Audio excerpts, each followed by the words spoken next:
tó ẹ̀yin èèyàn wa ǹjẹ́ tí wá nǹkan fìdílé láti wo ohun tí ó ṣẹlẹ̀ nínú fídíò yìí nítorí nínú fídíò tí ẹ̀ ń wò yìí ọ̀rọ̀ pọ̀ gan ni nínú ìwé kọ́bọ̀ fídíò yìí oríṣiríṣi nǹkan ni ó ṣẹlẹ̀ nínú fídíò tí ẹ̀ ń wò yìí ẹ farabalẹ̀ láti wo fídíò yìí títí dé ìparí nítorí nínú fídíò tí ẹ̀ ń wò yìí lẹ́ ó ti máa rí bí Fúnkẹ́ Akíndélé ṣe ń kí Ìyábọ̀ Òjó bí ó ṣe ń gbàdúrà fún PRISCILLA àti bí ó ṣe ń gbàdúrà fún Fọlá TINUBU èyí tí gbogbo wa mọ̀ sí ìyálé Lizzy Anjorin ǹjẹ́ ti ṣe tán láti gbọ́ ohun tí Fúnkẹ́ Akíndélé sọ nínú fídíò yìí.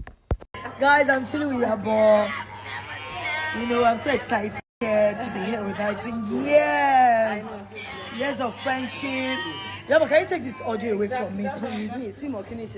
It's been years of friendship. Yes, fighting, loving. I'm so glad we're together here, IYABO.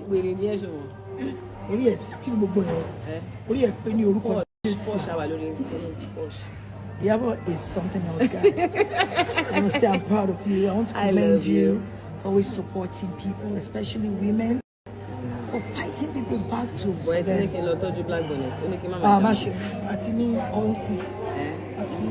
At the grandma. Amen. I'm 28, not 48. Love you, baby. Yeah, but we have a lot in common. Yeah. One day we were fighting, our mom said, and your love was the I love you, darling. I love you too. You know, those days when we are fighting, I say, when I'm in Funke's house, I'll say, I'm going. I'll not pack my sis. I'll be dragging me back. She'll be dragging me back. I'll be dragging me back. Oh, Priscilla, oh, I'm so happy for you. You must be us proud. Oh, Priscilla, thank you for that. I was happy when I was in that. I said, like, frustrated. With my DJ. With the DJ, thank you. Thank you for not just being beautiful without brains. Thank you for the hard work, for staying out of controversies, and being for working hard. You're a great influencer. You're bankable. I wish you all the best for the film. It's going to be a success. Amen. But behind you, amen. There's no drama. It's my what's my bomb shot?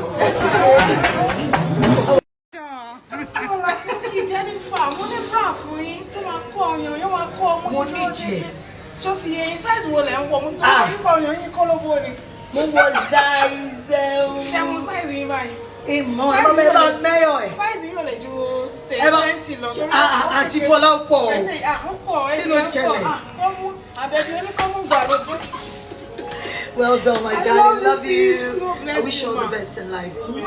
And we are Jalo Party. What's it for? I can show.